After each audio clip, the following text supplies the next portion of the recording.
it was kind of, he was saying, you know, peace be with you, and I couldn't say it. I was so enthralled. But, Well, yeah, that was a coincidence.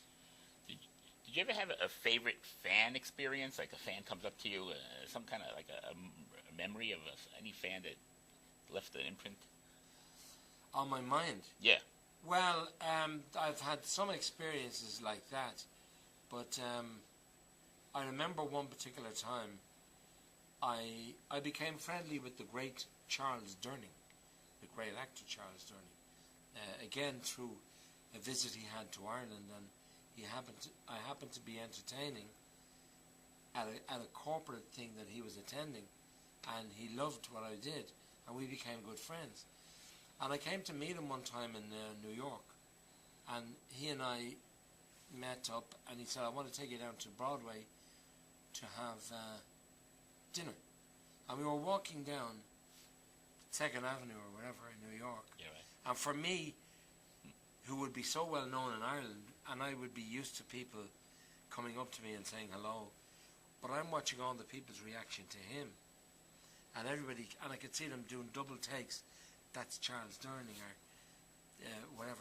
But at one specific point, two guys approached us, and they did a double take, and they walked back and passed us out and walked towards us again, as if to say, it is him.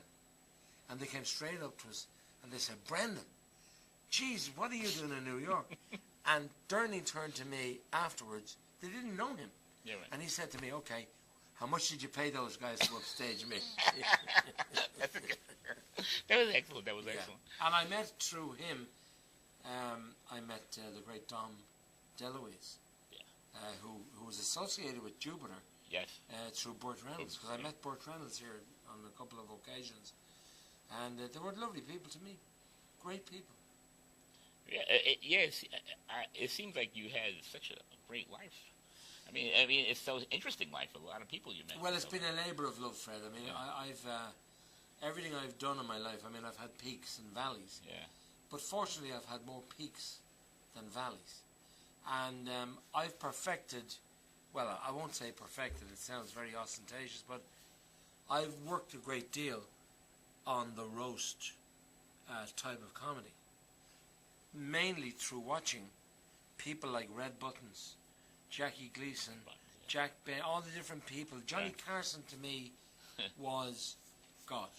Yeah. He was so funny. Jay Leno, I love Jay Leno. Yeah. And it's an ambition of mine to meet him. So if you're ever watching this, Jay, I'd love to meet you. I'd love to meet Oprah. My wife would love to meet Oprah if you're ever watching. You're a most beautiful lady. I love you, but my wife would love to meet you. So you get me at any police station. Now, these are the people I love. Now, getting into your family, Melanie, your daughter. Yes. Okay. Became an actress. She certainly did. Okay.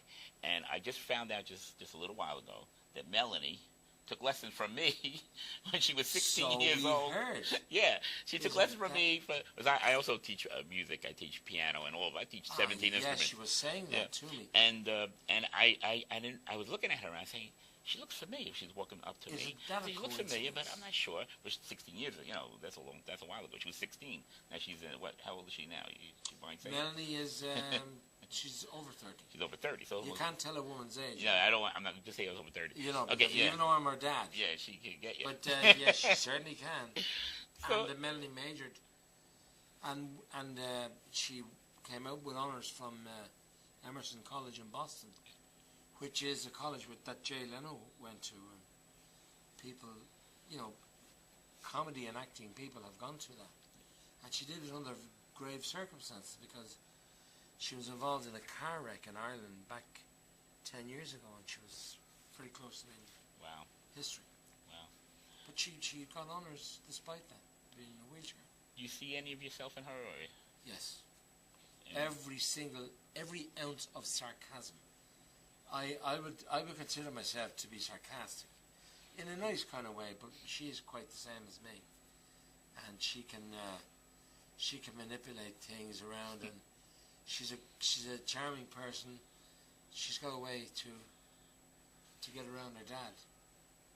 More so than than the other three. So she's Daddy's little girl, am I correct? Ah, well, she is without a doubt. Yeah.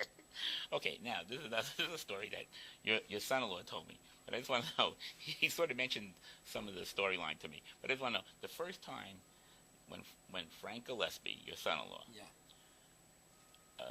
came up to you and said, "I want to marry your daughter, Melanie." Yes. What was your reaction to that? Well, apart from the fact that I searched the drawer for a bread knife, because I would have had a problem deciding whether I should stab him or myself, or both of us.